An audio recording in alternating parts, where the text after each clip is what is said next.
Processionary caterpillars travel in long, undulating lines, one creature behind the other. Jean-Henri Fabre, the French entomologist, once led a group of these caterpillars onto the rim of a large flower pot, so that the leader of the procession found himself nose to tail with the last caterpillar in the procession, forming a circle without end or beginning.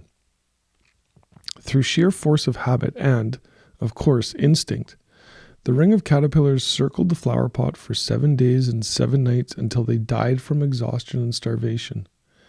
An ample supply of food was close at hand and plainly visible, but it was outside the range of the circle, so the caterpillars continued along the beaten path. People often behave in a similar way.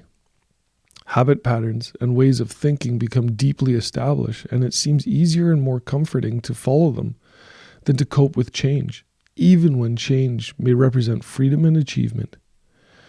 If someone shouts fire, it is automatic to blindly follow the crowd, and many thousands have needlessly died because of it. How many stop to ask themselves, is this really the best way out of here? So many people miss the boat because it's easier and more comforting to follow without questioning the qualifications of the people just ahead, than to do some independent thinking and checking.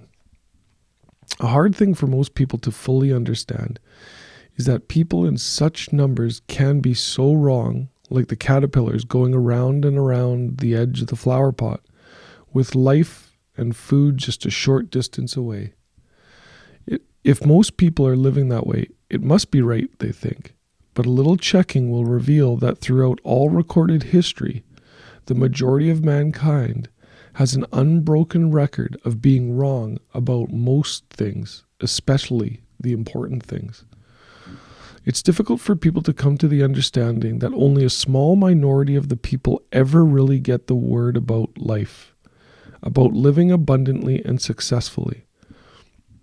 Success in the important departments of life seldom comes naturally.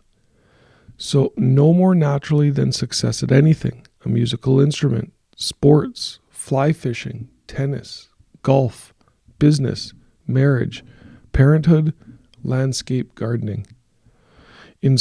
But somehow people wait passively for some success to come to them, like the caterpillars going around in circles waiting for sustenance, following nose to tail, living as other people are living in the unspoken, tacit assumption that other people know how to live successfully.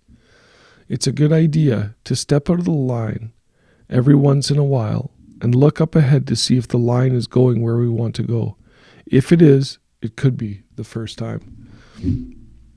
This is amazing. It speaks to exactly what we do at Consciously, is that it's about being educated and learning a skill of success. It's, as he says here, it's difficult for people to come to the understanding that only a small minority of the people ever really get the word about life, about living abundantly and successfully. Success is in the important departments of life seldom comes naturally. No more naturally than success at anything, like a musical instrument or a skill at soccer. It means it's a skill that can be learned, can be taught by gaining knowledge, but you have to invest, in the means to gain that knowledge. Get a coach, get someone that's done it before, that knows what they're doing, that, can explain how success works. Look around your life and just look at everyone and find out if you're that caterpillar, if you're that group of caterpillars just following one another, and then break that circle. Go get yourself some help and gain the knowledge to learn how to be successful. This was an important and a really strong, short reading, but it's time to make those changes in our lives, especially if you are just going in circles, and if you just feel like there's more to life, if you feel stuck or you want to change something, drop us a line, get a hold of us, get on a discovery call, learn something new so that you can have a different life, and you can start living the dream that you've always imagined. All right, we'll leave it on that. We'll see you guys tomorrow. Have an amazing Thursday. We'll talk to you soon. Bye.